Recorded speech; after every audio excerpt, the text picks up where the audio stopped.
What's going on, guys? Chuck here, and I'm going to let you know right up front this is going to be a bit of a long one. I'm taking a little inspiration, as I typically tend to do lately, from Christian Hannah Horror. Recently, I've been watching some videos he put it out regarding television on, DVD or collector sets and whatnot. And while I don't have a lot of collector sets in terms of TV, I do have a pretty good TV collection. But I thought I'd focus on some of my sitcom stuff just to share with you guys.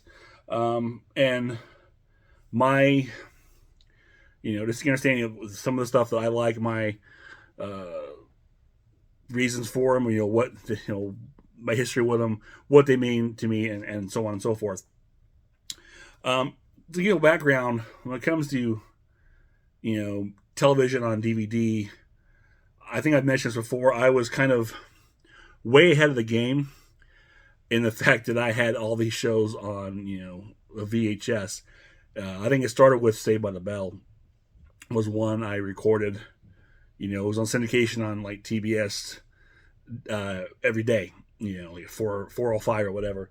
So I got a point once, they recycled at the beginning.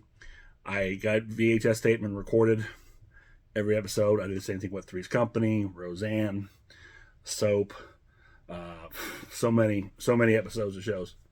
And I had these big VHS collections. I would get like 16 episodes per tape, and I didn't know the names of the episodes were. I made up my own names, label them, and it was great. And then sometime around early 2000 2001, something like that, is when I think television on DVD really became a thing. I think the first television set I bought on DVD was Star Trek: The Next Generation Season 1. This is something I'll probably talk about. I'll maybe do a focus on Star Trek sets one time. But that set was like $100, and it was a great big giant gateway fold-out set. I'm sure you've probably seen those old original DVD sets. But it's funny because now a complete season of a show probably running about $40. But yeah, that was big bells and whistles, $100, and 7 seasons. That's like $700. Then later on I buy the Blu-ray box set for like a fraction of that. But anyways, so I was going to focus on my sitcom collection. As a kid growing up, I love sitcoms. I still love sitcoms, although admittedly I don't watch as much TV as I did when I was younger. I'm not as connected to the shows now. There's something about it, the charm of 70s and 80s sitcoms that really hit for me. It's just when I grew up, and I remember these shows. They were huge, and there are a lot of shows here I probably enjoy, but don't have. These are the ones that were really a favorite of mine, or something I just like. In some cases, just probably have for nostalgia reasons, and just liked it. So I'll start off with the simpler sets, and I had simpler meaning kind of like budget sets. Starting with my least favorite set, and I got this one during the kick when I was just buying complete seasons at the bundle. And this is the Laverne and Shirley complete season set. I think I might have talked this briefly sometime before. It's great to have this. It's a fun show, and I'm actually in the middle of kind of watching it because I watched it when it came on. Was it in the early '80s? Of course, being a spinoff of Happy Days, as so many shows were at that time. And I saw this. It was like a good price. I got it at Walmart. I picked up, and hey, what the heck, why not? My problem with it, and you probably know where I'm going with this, is this big set. This is a Paramount thing, and the discs are falling out. See, they're all piled against each other, and it's just horrible. I don't like having to find an episode or a disc, and they're buried under like 3 or 4 discs. You got to pull 3 or 4 discs out to get to the one you want to watch it. That's just terrible. It's probably why I haven't finished going through this. I'm probably like into season 3 or so, because it's very hard to pull that, find that disc you want and get to it. So I'm kind of slowly working my way through it. Another one similar to that, but slightly better, and that is, again, is Mork and Mindy, another Happy Days spinoff. And this, again, it's another, I guess it's only like 3 seasons, I think it was, 3 or 4 seasons. which is cool. And actually includes 2 Happy Day episodes, which had Mork in it. And this is, rewatching this series gave me even more of an appreciation for Robin Williams and what he could do. Again, this is his breakout role that made him a star, and he is hilarious in this entire series. It's goofy, it's silly, but Robin Williams is just so fun and entertaining. And there's poignant moments in it too where it gets really heartfelt, and knowing the eventual, fate of Robin Williams, a lot of this stuff hits differently when there's certain things the reflections he makes on human nature and other things, emotions. It really drives home. It's very sad that he was a guy that we lost way too soon. Now, I was saying this is similar to the typical Paramount sets, but at least this one's like 2-disc, so you don't have to dig so much. It's still that fold gate, but this is a lot easier, a lot cleaner than Laverne and Shirley. Now, Laverne and Shirley I know had a lot more seasons than just the 3 or 4 that Mork and Mindy had, so this is probably why it's easier, but at least this is very simple to get through. I'm still not crazy about, popping a disc out from the top of another, but not too bad. So there was that. And one I talked about before, and this one recently I had a whole video on it, and this is to get my all-time favorite sitcom, and one I've bought. This is the 3rd iteration of this that I bought. Of course, Three's Company. I won't go too much into. We talked about before this set. This is a very budget conscious release. It looks beautiful. It's great presentation, but it's a case where you have the little booklet binders holding your disc. Now the discs are all nice. They're all separated. I mean, for the price, it wasn't too bad. Plus, again, the selling point for this really was that it included Three's a Crowd and the Ropers, which I've always wanted to have because I'm a completist when it comes to shows and spinoffs. Sometimes if I get one, I gotta have the spinoff, no matter how good they are, whatever. And for Three's Company, I need to have everything, so that's why I've got this. Again, I think quality-wise, everything looks good, sounds great. It's I think maybe 1 or 2 more episodes per disc than like the original sets I had, but it doesn't create too much of a problem compression-wise or whatever. Everything will still look good and sound great. So I'm not upset for giving away those sets. And again, I initially had every single season set, and then got that first complete season, and then this, and of course this has the Ropers too. But so this was a nice one, and I'm really happy. Again, and this is my all-time favorite show, so I'm glad to get it in its spinoffs. It's a little more one-offs. This is one I got for Christmas some years back, and it's What's Happening, the complete series, all 65 episodes. Now, What's Happening is a show, if you don't know, is kind of a rough, I don't know, spinoff, or it's based on the film Cooley High. That's actually where the character Raj is in Cooley High. Obviously, it takes a little bit different turn, and it's not as quite as serious as that film, but that was the basis of What's Happening, and it's a interesting, fun sitcom. Teenage life from the African American family with a single mom, raises 2 kids. But basically, it's about Raj, his friend Rerun, and Dwayne. They are getting into other antics. I remember getting this when Kara was newborn. She was still a little baby, so I get up early in the morning with her, and would watch this, and when the theme song came on, she would just be bopping around, and it was cute. I loved it, and I really enjoyed it. It's one I watched mostly in syndicated reruns after school, and this was one of these very affordable sets. You can get less. I think like Good Times was another one in a set like this. It's really cheap. This is only 3 seasons, and this is Mill Creek. So yeah, there you go. That's very condensed budget. Also from that, and this was released by actually Sony, and this was the spinoff later on, What's Happening Now.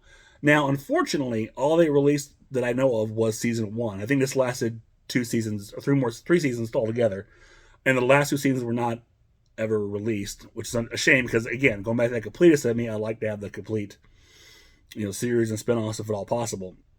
And this was released in syndication. This is kind of during the craze when you had a lot of shows that were I think in the mid '90s where you were bringing back like there was like a WKRP in Cincinnati now. There was what's happening now. I think it was now or an updated version of it, and it brought back most of the original characters. Sans a few, and I don't know how well it really did. At the time, I remember enjoying it. I don't think it's had quite the laughs as the original series, but I still enjoyed it. Again, disappointed that seasons 2 and 3 were never released, to my knowledge, because I like to have this complete. Next up was a show that came out actually in the 2000s, and it was one I just happened to catch on Fox. I saw it, and it just the previews were just hilarious, and I want to check it out. And that was Titus, and this is complete seasons of 1 and 2 in season 3, but then it got canceled. And Christopher Titus is a hilarious comedian who goes into his personal life. He's a comedian that's good at finding funny in a dark place, and he does it very well. I mean, I've seen him live. He's hilarious. These episodes where he also stars Stacey Keach's, his dad, and a lot of these episodes are based on his real life, his stand-up act, and his real life. You got Zach Ward, who from A Christmas Story, who plays his brother Dave, and it's just this was a fun series that got canceled way too early, and he actually talks about why it was canceled in one of his stand-up things. I think it's the Voices in My Head stand-up, where he talks about what led to the cancellation with the studio. And then during the pandemic, actually, because he has a YouTube channel and, of course, a website and all that stuff, and he's on tour, he actually was able to get the cast together during the pandemic and record and film, I should say, 2 more episodes of the show, kind of as a nice wrap-up that they never got. I think they're available now on his YouTube channel. You can probably check those out at Chris Fry's YouTube channel. But again, these are very funny. I mean, if you like dysfunctional families, this was great. Okay. One of my all-time favorite sitcoms. And, this is probably, after Three's Company, this one was probably my absolute favorite. And that was Night Court. Now, this is another show that's actually currently, I don't want to say it's enjoying a renaissance, but it is. They do have a continuation currently airing on NBC and Peacock with John Larroquette reprising his role as Dan, and you have he's working for Abby Stone, the daughter of Harry Stone. This is just a wacky, weird, hilarious sitcom. I just enjoyed this in all 9 seasons. And it's an interesting show because it's a show that doesn't really get its footing until about the 3rd or 4th season, because there are a lot of cast changes throughout the series. If you look at this early cast, the only ones who remained all the way through are Harry Anderson, John Larroquette, and Richard Mull. Of course, Selma, I think it was Selma Diamond, I think her name was, if memory serves. She would make it through season 2, but she would pass away before season 3 and then be replaced. And then, of course, the actress replaced her passed away as well at end of season 3. And that's when Marsha Warfield came in as the Roz character, would stay throughout. You had this district attorney here. I can't remember her name right now. She got replaced in the 2nd season by a different actress. And it wasn't until the 3rd season that Marky Post came in as Christine Sullivan, who was a court clerk who would get replaced in the 2nd season by Charles Robinson playing my favorite character, Mac Robinson. So the show went through a lot of changes, and somehow it survived, but it got wackier and sillier and just got more and more fun. You had Brent Spiner guest starring on there. So good. And, I'm enjoying the current show. It's in its 2nd season. People are kind of, back and forth. I don't. To me, it seems it has the same nature, same feel as the original. The sad part is only Marsha Warfield and John Larroquette are currently surviving members of the original cast, as everyone else has passed away, which is sad because we'll never get a chance to have anyone come back on the show and as a guest spot. We hope that Richard Mull would do it, but he had passed away just somewhere in between season 1 and 2, I think. But not that I'm sure he would ever do it. I don't know, but Marshall Warfield's been on this. So it was kind of cool to see those two. And this actually was only the first 3 seasons got legitimate Warner Brothers releases.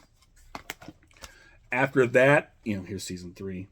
They all went to I guess be part of the Warner Archive, but it's like their on-demand service then.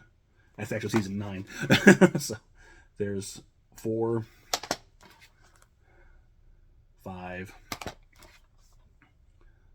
6, 7.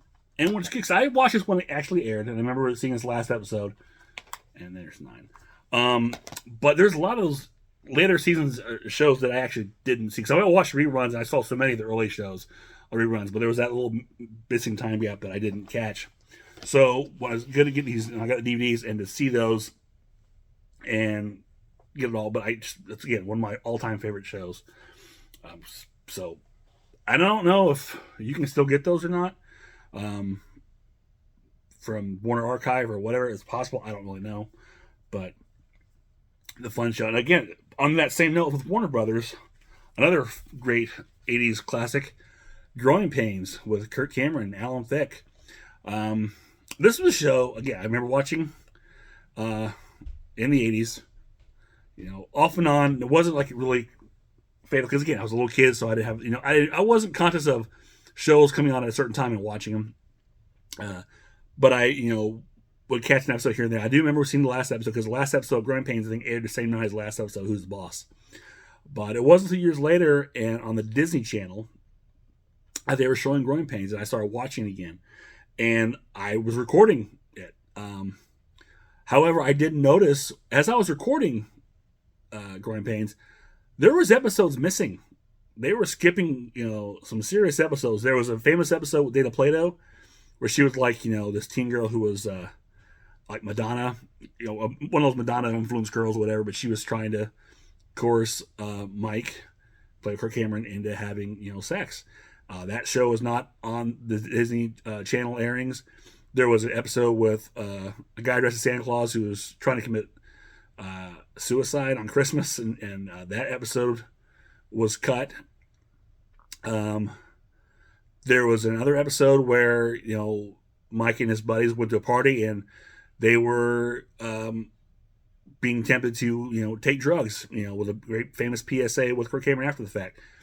Disney Channel did not air that either. So there's a lot of these, controversial episodes, which you see Disney doing now on Disney Plus, but they did it back then. So, even though I had the VHS recordings, they were obviously syndicated, which means a lot of times they were cut for time, and they were also missing episodes. But you finally got the complete episodes on the set, plus the pilot, which Disney didn't air a pilot, the original pilot. This was like the second episode when they reran them all, which is really strange. And I believe that Warner Brothers only released the first 2 actually released. Let me see, make sure. Yeah, then I think the other 3 were, from 3 on were on demand from their archive. But they're, still feeling a little simple, nothing too fancy. 5, we got little Chrissy. 6. And the last season, 7, which of course also featured Leonardo DiCaprio, one of his other roles. Now, also from them on their on-demand search, you got the Growing Pains movie and the sequel, The Growing Pains Return of the Deceiver. So you got the whole, which is great. I always love when I can get these reunion movies or anything like that with these shows. Again, as I mentioned, I'm a completist. Really cool to have. And it's just the nice set. Again, I don't know. I think there might be you might be able to get a complete set of this somewhere. I'm not sure. And I'm pretty sure none of this is ever put on Blu-ray. And I don't know if it's really out anymore, but it's just nice to have, again, one of my all-time favorite shows. All right. So now I'm going to actually have one more. So let me take a second to get over there and get it. Okay, so this next one is one that I watched came out in the mid-90s. Kind of called late. This is when I started watching Friends, which actually was a little bit in the 2000s. when I call it Friends. I started watching Friends about season 5 of that show. At least watching it as it actually aired. And this show followed Friends, and that was Will and Grace. I these characters I absolutely love. I I don't really can explain it, especially Jack and Karen, two of my favorites. But this whole dynamic of these four friends and the silliness and I don't know how. I know it was a huge hit. With a now you have a straight man playing a homosexual, but I think he did a really good job. I don't know how that will fly today. People will be saying, "Why didn't you hire a real gay guy?" Whatever. In the kind of culture you're in. But oh god, what is his name? See if I can remember. Eric McCormick. I think he does a fantastic job. I mean, and the chemistry between all four of these actors is great. And this is again a series I really like. I really like this too because the set was very reminiscent of the Friends set which came out. It was very similar with the original individual sets of Friends. Came out with the season and the number, and then they had the 6 friends in their little head bubbles like this. So it looked really good across the on your shelf, across the spine, or on the spines of the disc across the shelf. So season 1, 2, 3, and I don't know if this ever got a full season set either. 5, 6, 7, and then the final season. But it wasn't, as a couple years ago, Will and Grace would enjoy a 3-season revival. And currently, I've only got the first season of that revival, but I need to pick up the other 2. I think they're out there, not any kind of elaborate. They're very simple, nothing like these bigger sets, more toned down. A couple, not much on bonus features, gag reel, whatnot, but very simplistic, as you can see. Again, this is a time when I think TV shows are kind of disappearing on DVD and Blu-ray at this point. But I do need to pick up the last 2. I think they are available. That way I can have this complete Will and Grace set. On that note, there's something else quite along those lines, but it's a little different. And this is a show that aired in the 90s. I never really watched, but it was huge. The actress, comedian was very, very popular at the time. But it's a show, again, I didn't catch till syndication, catching it on daily, watching it, and it's another one I recorded on VHS, and that is Roseanne. And this show is actually, when I was a kid and it was on, I didn't pay much attention to it, like I said, but when I got older and watched it, it definitely struck a different chord. Especially as I got older, and me and my wife Cheryl would watch it. It really struck a chord as a married couple, because Dan and Roseanne are so damn relatable. If you're like a middle class family with kids, oh my god, so much of it it's everyday stuff. It's not your perfect Huxtable, comedy show kind of family, or whatever. You're any other typical family at the time you'd see on TV. These are characters with flaws. Their family wasn't great. They, had unruly kids who all had their own problems, but they worked through them. These weren't your typical beautiful people. They were just everyday, average. It was just the common folk, if you will, and it really speaks to you, and it spoke to us. Like I said, Cheryl and I would watch this, and there's so much that we would laugh because we're like, oh yeah, that's definitely us right there. Watch the same reaction or interaction that Dan and Roseanne would have together. At Cheryl and I would do the same things. But I have the original Anchor Bay releases of these shows. I think they were released again later. I'm not sure by who, but there's 1, 2. Now I know there were some I think that might have had some syndicated episodes instead of fully cut up or full episodes. I'm not sure what that controversy was. Here's season 3, 4, 5, 6. You can count. I know I'm counting for you. And in the controversial ninth season, and again, this is a series that's been released a few times. I know they actually have like just a Halloween collection of all their Halloween episodes, which is, they're always fun. But this is a very, very fun season. Of course, a few years back, Roseanne brought the show back, which I was excited about because I love these characters. I always want to know what happened to these characters. There's some characters you watch on TV and you see them, especially family shows, they grow up, whatever, and then they disappear. You wonder, well, what happened to them? I really, your mindset, you're wondering what are these characters going through, and Roseanne Barr brought them back, and it was a fun show to see all these characters now. After all these time, this is what they're going through. And then there was the incident with Roseanne and her Twitter comment that got her fired and the show canceled after one season, which was a shame.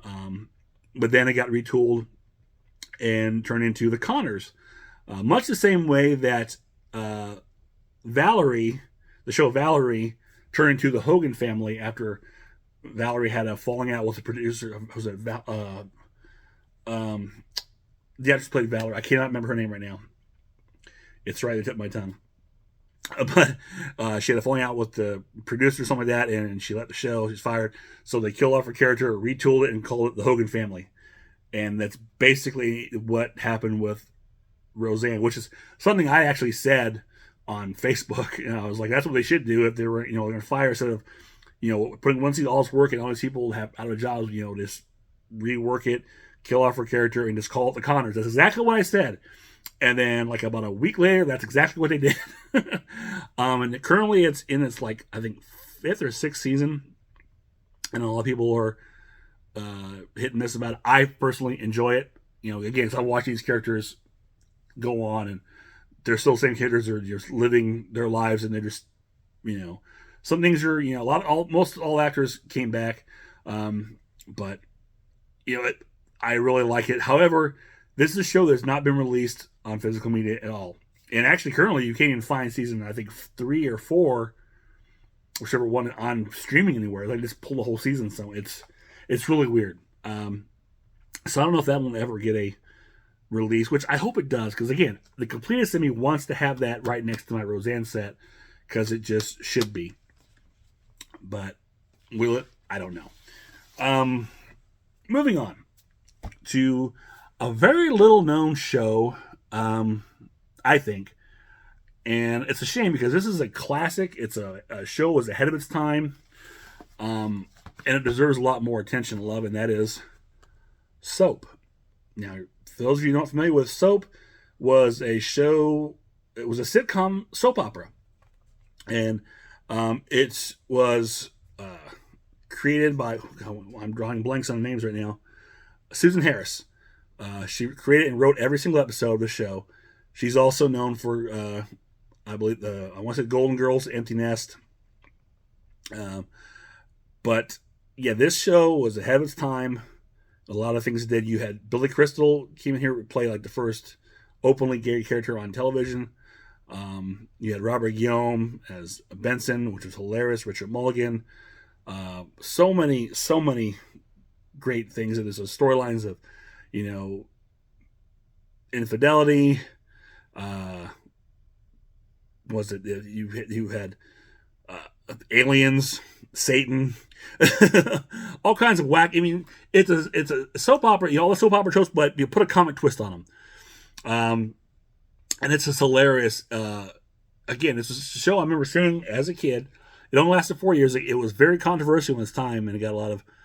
I think it's might have debuted at the same time as Three's Company, so a lot of religious groups or parents, activists, whatever, were very against the show. It's funny because a lot of this thing now. Well, there's some things that are like, wow, now you look at it, it's like, ugh. It doesn't like. There's some things that are very sensitive now, but at the time, I guess it was even more so in a lot of ways. But it's so strange, how time affects things. But this is a very, very great show. It only lasted 4 years, and unfortunately, it ended on a cliffhanger. And that was what the show was known for. Every episode would end on a cliffhanger, like a soap opera. And you'd have the narration by Rod Roddy, who was also the announcer for The Price is Right, if you remember that. But he would do the opening narration, and he would basically do the On the last episode of Soap and go on this whole spiel, which is very funny. And at the end, he would, go into a spiel at the end of every episode. Basically, will so and so know this? Will so, and it'd be some kind of funny little joke how it's written, but it would lead you to find out the next episode of Soap, and that's what it was. But again, the last episode ended on a cliffhanger. It was never resolved. Well, it was partially resolved because there was a spin-off of the show called Benson, which I don't have, which I probably should if I'm the completist, but I don't have it. I'm not even sure if that entire series was released or not. I don't know. But with Robert Guillaume and the character Jessica Tate, played by Katherine Hellman, does show up on Benson, but I think as a ghost. So I'm not sure. I barely remember the episode. But this is one of my all-time favorites, too. This was actually one some years back, I tried to do a podcast on, actually, on my first attempt at podcasting. I didn't really work out. Timing with my partner didn't work out. But it was something I was looking forward to, and going back in. Because, again, it's the show that I feel like is not remembered enough, and I really think it should be. I'm going way too long about Soap. But maybe I should do this like a whole video on Soap sometime. I don't know. But there's season 1, 2, and again, I don't know if these individual seasons are available anymore. I know there is I don't know if it's Mill Creek or somebody who was that released a complete set, and the discs are kind of just all, again, maybe like in little paper folders, but it's a budgeted set, and you don't have this nice fold outs like you do here. Again, this was the big thing for TV series back then, big gateway fold outs, if you will. Starting with that Star Trek Next Generation set, which was huge because it was like 7 discs. But I think the complete season or complete series of Soap is kind of a condensed, almost like a Mill Creek type deal. Okay, so on to our next ones. Hold on. Okay, so let's talk about Friends. As I mentioned before, Friends was a set or a series that I didn't watch it initially in the beginning. I'd always heard about it because everyone knew about Friends when it came out. It wasn't something I got into until after 2000. I started watching the syndicated reruns and got myself hooked. It's funny, I was going through a kind of rough time, and just watching these shows, and actually were a pick-me-up. And I would kid around saying I spent time with my friends because they were cheering me up. And that's what happened. I got hooked on the reruns. Eventually, I started watching the show as it aired. So I went, it wasn't until like season 5. I can remember the exact episode was the one with Unagi. That was the very first episode I saw on NBC. So I catch the rest of them on the reruns to get myself caught up. But I had bought that series when it originally was released, and all 10 seasons individually, and I had that all the way up until just recently, until I was at a Half Price Books with Chris. We were looking around, I was selling some stuff, and I happened to come across this set. Now, I've been leery about picking up, collectors or big box sets, because I do like the individuality of this in season set. In some cases, if I don't have it initially, it's no big deal. But if I already got it and I'm agreeing, it's very hard for me to condense, especially when I like the individual boxes. It's one of the reasons why I haven't purchased the Supernatural complete set.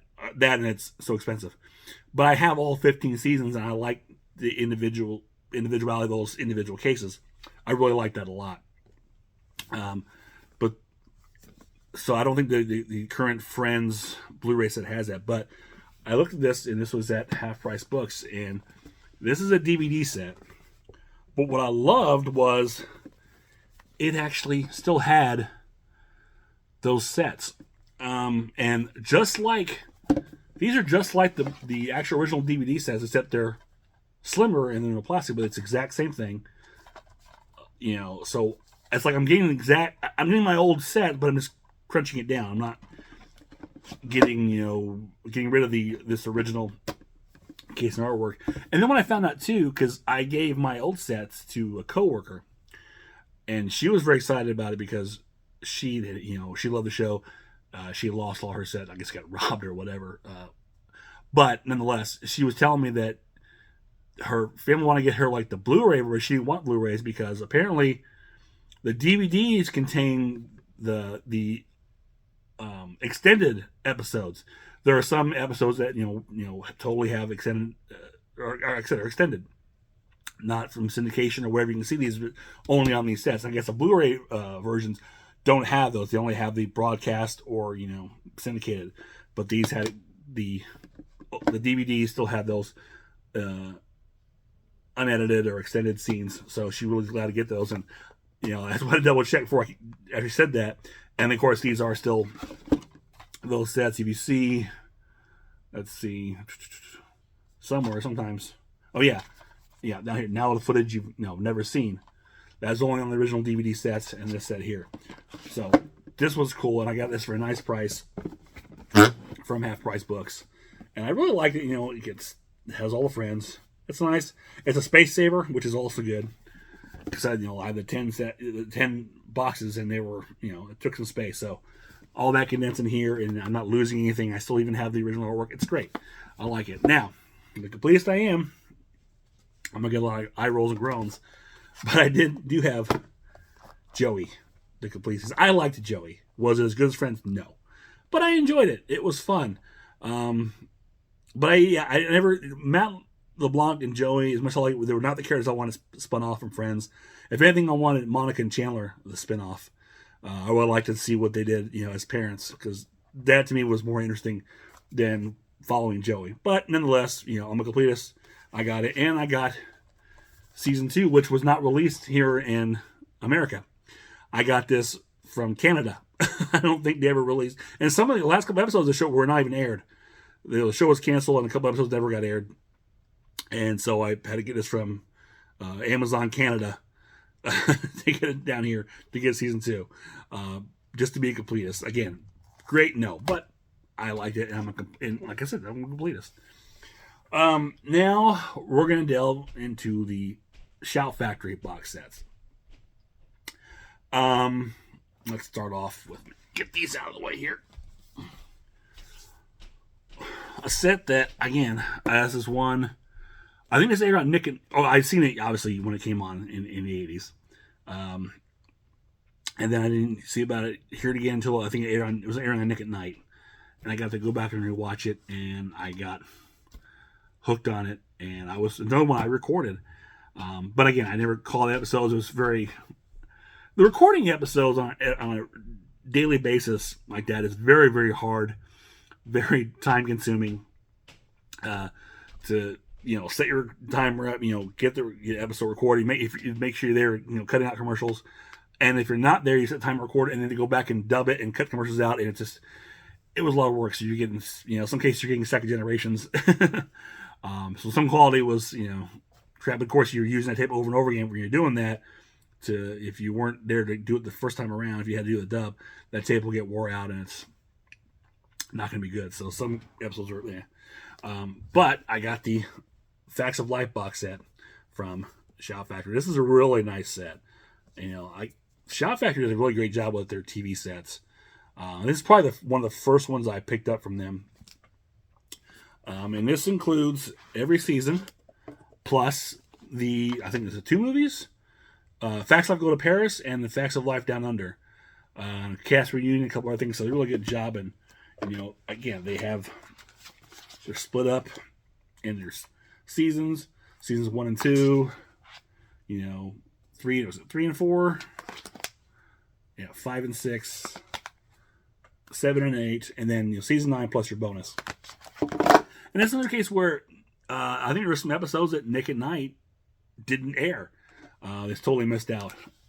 I don't think they aired the Helen Hunt? I think she was on in an episode. I don't think they aired her episode. But you got the nice little booklet with the episode guide, which is really nice. So this was a great set from Shout Factory. And this is a fun show. This is actually, I haven't had a chance to watch this set, so I've got it. I really want to check it out. It's been a while. Unfortunately, I got a little shelf wear on tear in the bottom here, which is not good. But, one I'm really glad I got. Now, I'd like to get probably Different Strokes, but I don't think they have a complete set of Different Strokes this individual season. Some of those were on demand. I think, or I think Shout Factory only has like the last half of Different Strokes now. But I'd like to get that if they could ever get a complete season of that. The next one I bought from them was another 70s, Norman Lear series, and that was One Day at a Time. And this is a show, again, I remember watching as a kid. Things I remember, like Valerie Bertinelli. Of course, Schneider was very big. And a couple years ago when I got this, I did a, quick, well, not quick, but I binged it and I rewatched it. And I just really, really fell in love with the show and these characters. And this is, again, another nice set. And I think at the time Shout Factory was kind of taking, doing a uniform look with some of these Norman Lear shows, because I think One Day at a Time, I think All in the Family, all kind of had the same aesthetic, and another one I'll show you here in a minute. But this is a great set, has all 208 episodes, some special features. I love the artwork, which is kind of like a painting, but just is great. I mean, everything is beautiful. This is, again, a fun show that I had kind of always remember, but never had a chance to I knew vaguely about, but I got to sit down and rewatch this again. It was so much fun. Back to the Norman Lear again. Here you have The Jeffersons. Again, a great show from my childhood. Spun off from All in the Family, which I think I just mentioned, like the All in the Family set had a similar aesthetic to from Shout Factory, which I was very tempted. I've been very tempted a lot to pick up All in the Family. I've never seen All in the Family. Episode here and there, bits and pieces. I never actually watched the whole show.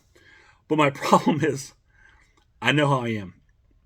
And if I get All in the Family, I'm going to want Archie Bunker's Place, because it's a continuation. But I think only the first season of Archie Bunker's Place has ever been released. I think there was like 3 seasons of that, and I just really want the rest. They never released it, but so I've been kind of held off on that, but it's been close. And I held off on this for a long time. I really wanted it, but the price would never go down. Finally, it kind of went on sale, and I grabbed it some years ago.